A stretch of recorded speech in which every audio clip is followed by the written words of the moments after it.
In today's video, I'm going to outline the best advice to divorced parents according to authors of various books, articles, and research studies, in addition to children of divorce themselves. Hi, my name is Kaylin and welcome to my channel. I make content focused on children of divorce, but today I am talking to the parents. If you're watching this video, you're probably concerned about how your divorce is going to impact your children. And honestly, wow, I really don't blame you, because if you Google effects of divorce on children, the stuff that comes up is not entirely encouraging, to say the least.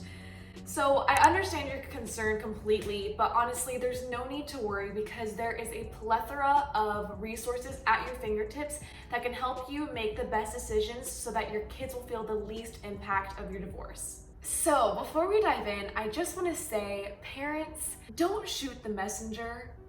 Gosh, I wish there was a nicer way to say that phrase. Just like, don't come at me if one of these points doesn't sit well with you as a parent.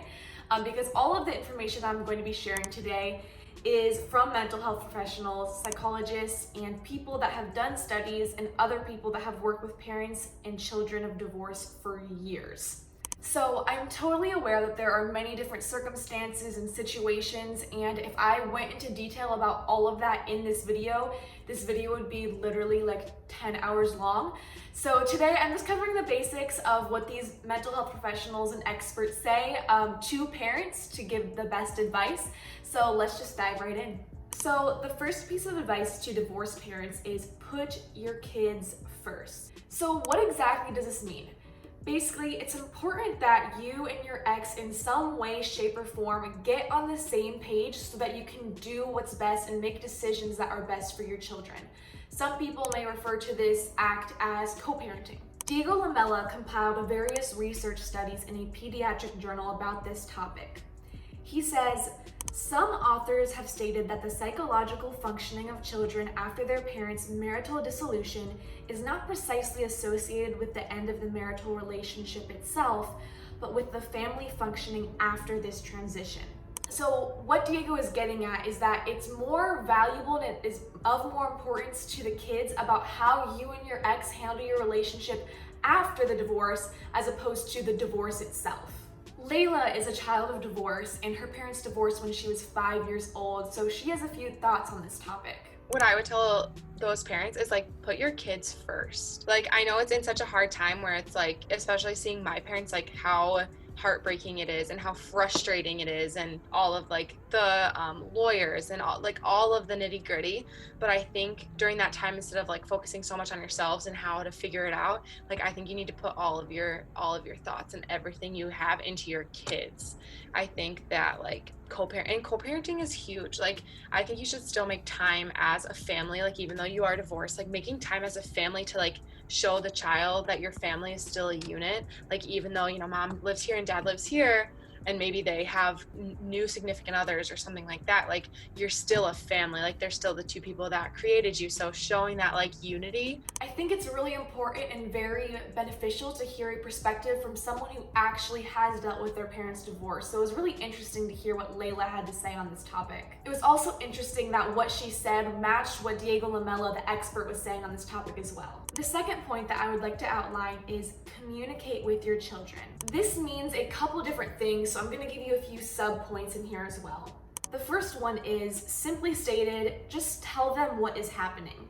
Brian Harris, an award-winning counselor and best-selling author in his book Divorce and Children, talks about how crucial it is for parents to communicate with the children what is going on with the divorce.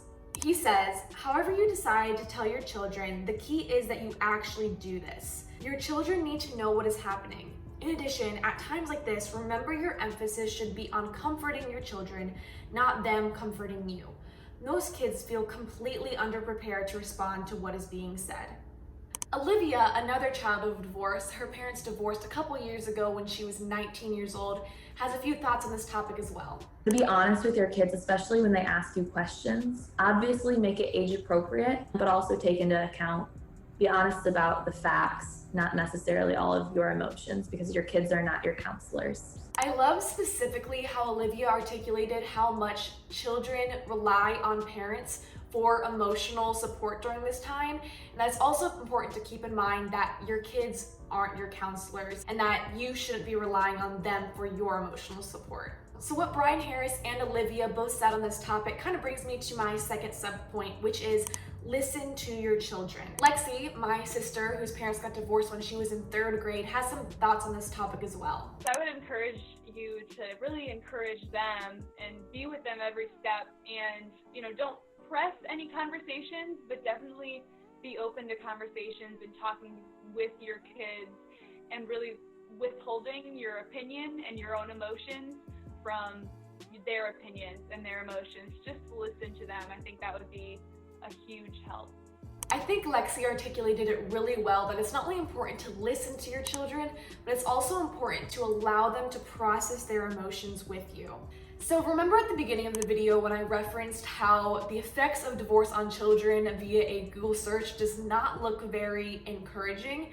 Well, with a quick glance, it appears that the reason the children are struggling is because they have a hard time separating their emotions from other parts of their lives. Mary Ellen Hannibal, in her guidebook to helping your children adjust and thrive after divorce, says, children who express these feelings and have them addressed are able to move beyond them to focus on the developmentally appropriate tasks that form the road to a successful adulthood. So basically, if you want your children to have a successful road to adulthood, it's very important to allow your children to process their emotions with this situation. The third piece of advice given by experts is be conscious about the way you are talking about your ex. As you just saw her touch on a little bit in the last topic, Olivia has some really good thoughts on this topic. It's so hard when one parent will say one thing and the other person will say another, because that's what really makes people choose sides. So always be very honest about the facts, but also respect that sometimes you need to withhold some of your honest emotions from your kids because they still are your children. Just so then they don't feel as if you're trying to manipulate them to choose your side or not. So be honest with them, but also take into account, be honest about the facts, not necessarily all of your emotions. So basically, just know that it is important that your child has a good relationship with both you and your ex. Okay, again, don't come at me because I know some of you right now may be like, Kaylin, if you knew my ex, you would never say that. Again, this is assuming that your ex is not putting your children in physical danger, and I am sensitive to the fact that you may not like your ex. I mean, there's gotta be some reason that you're getting divorced anyway. But I'm not here to judge you or to tell you how to live your life. I'm just here to simply present what the experts are saying about how your continued strife with your ex may be impacting your children. Edward Kruk, PhD, says every child has a fundamental right and need for an unthreatened and loving relationship with both parents. To be denied that right by one parent without sufficient justification, such as abuse or neglect, is itself a form of child abuse. Whoa, I know you're probably thinking the same thing, wow, that is a very, very strong statement. I personally am not about to argue with someone that has PhD behind their name and has done studies with children of divorce and parents that are divorced. It's extremely confusing for children to try to piece together what is going on when one parent is saying one thing about their ex and the other parent is saying another thing about their ex. It's very confusing for children to try to piece this all together. Risa, who's a child of divorce, her parents divorced when she was in 3rd grade, has a few thoughts on this as well. It's hard to be able to hear both sides of the story as the parent, because sometimes my mom and stepdad would say one thing about my dad, but then at my dad's they would say something about my mom, and it's hard to go back and forth and figure out which picture you should paint for yourself. So as a parent, just be conscious of how you talk about the other parent around the kids. Mary Ellen Hannibal, who I referenced before, she wrote this book. She tells a story about a young girl who's trying to cope with her mother talking poorly about her father. So I'm just gonna read a quick little excerpt from this book. One little girl asked her mother, "Do you hate the part of me that's daddy?" In a sense, her question says it all. She identifies with both parents. She sees her parents not getting along. She projects the disapproval they have for each other directly onto herself. Even parents who don't fight have to watch out for and address these feelings in their kids when there's a divorce. So speaking as a child of divorce, and from my experience and from the experience of people that I've talked to that also have divorced parents, I kind of resonate with this, honestly, even into my adulthood. Just knowing that my mom doesn't really like my dad doesn't really like my mom, I feel scared to show qualities to my mom that are like my dad, or to my dad that are like my mom. So moving on to my next point. Point number 4, assure your kids that it is not their fault. So this is such a common assumption among children of divorce that actually 2 of the people that I talked to for this video mentioned it. I would encourage you as much as you can to assure your kids that A, it's not their fault, and that you love them, and again, that you're doing the best that you can for them.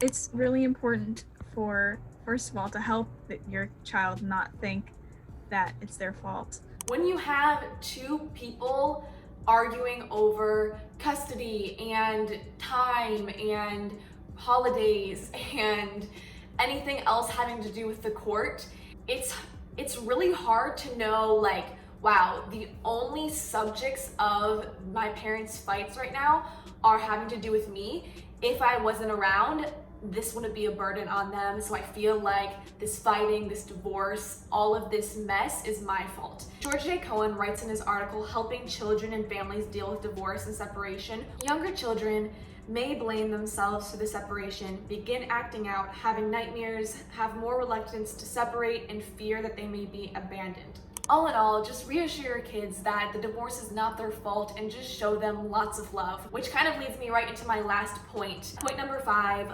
love your kids. Risa has a few thoughts on this as well. Consciously over love them because they're feeling split because their life just got split. So if you do things like go to court for custody or for money or anything like that, you have to talk to the kids about it and let them know that it's not because of them that you're doing this, and you're doing it because you love them. Brian Harris made a really good point in his book about this, and I'm just going to read an excerpt for you. So he's giving a really specific scenario here, so I'm just going to read it. It says, Carol was 13 when her parents divorced. Her father left for another woman. Time at her father's house was painful for her, and she readily admitted that she created hell for her father's new wife and him whenever she was there. I asked Carol what her father could do to demonstrate his love for her. After all, he had provided a good home in a nice part of town. He ensured he never had a work conflict when Carol was going to be with him. So what was it that Carol wanted before she would be more civil to him? Her answer was simple. She wanted some quality one-on-one time with her father. I think that this is a very interesting topic to discuss. Judith S. Wallerstein, in her book about raising your children before, during, and after the divorce, talks about the opportunity you have after the divorce to love your children. She says, divorce gives you a second chance to pay closer attention to your children, not to berate yourself with what did I do wrong, but to honestly ask, how is each child doing right now? All in all, just show your kids love in your words and actions as much as possible in the best way you can, and I am sure that you will not live to regret it. Gosh, there is so much more I could talk about, but those are the points that I wanted to touch on today according to what the experts say in their books and what was most common among the experts. So I hope that these 5 points are able to help you as you begin to navigate this relationship with your children after your divorce. If you're curious and you would like to read a little bit more about the topics that I discussed, specifically the sources that I use, I'm going to link all of the sources in the description below, so definitely check them out if you'd like. So other than that, thank you so much for watching. If you like this video, I would love it if you gave it a thumbs up. You can also subscribe to my channel for more content regarding children of divorce.